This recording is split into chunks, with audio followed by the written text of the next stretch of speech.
In 2018, I met a man named Afail at the Red Sea diving resort in Sudan. He was an Afghani refugee living in Cairo who worked as a diving instructor.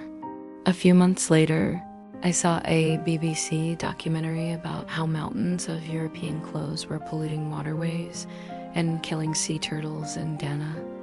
It made me think of a pile of colorful shirts I'd seen at the resort, shirts that looked similar to the ones in the documentary. I decided to ask Effie what he knew about it. Here's our conversation. It all began with a question. The more I learned about the world, the more I realized how much I didn't know. That's why I love using the present perfect continuous tense. It helps me talk about important topics like the one today. So let's learn some new words and practice using the present perfect continuous with this tense. We've been dumping massive amounts of clothes into Ghana for over a decade.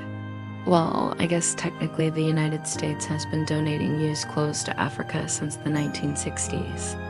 That's true. In fact, around 15 million garments pour into Ghana every week. Whoa, so where are these clothes coming from? Mostly from the UK, Germany, Sweden, Denmark, and Norway. And what happens to them? To be honest, 40% become waste immediately. They end up in giant piles, spilling onto the streets, choking waterways, and killing marine life. I heard that some of them even reach the beaches.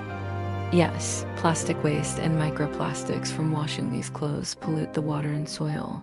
What about the rest of them? Some people sell them on the street. Others take them to one of the many markets, including Kanamonto and Accra, the biggest in West Africa. What's the most shocking thing you've ever found there?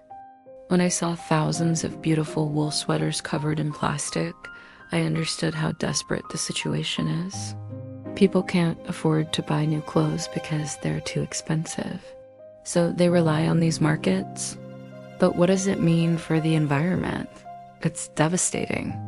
The clothes clog up waterways, suffocating aquatic life. And the chemicals used to treat them make their way into drinking water, affecting everyone's health. Imagine finding a turtle entangled in a discarded fishing net. Yes, I've seen baby turtles with plastic bags stuck around their necks. It breaks your heart, it really does. As someone who loves animals, especially sea turtles, it makes me sad to know that humans are responsible for this mess. I agree.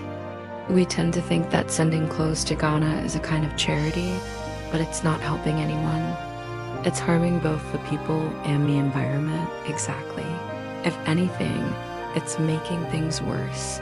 Then what should we do with the clothes we no longer need? Well, some organizations collect unwanted clothes, sort through them, and send the best ones to those who need them most. Do you know any of them? Sure, there's a place in Cairo that collects clothes and shoes and distributes them to those in need. I see. It sounds like a great initiative, yes. And there are people who make money by selling the rest of the stuff online?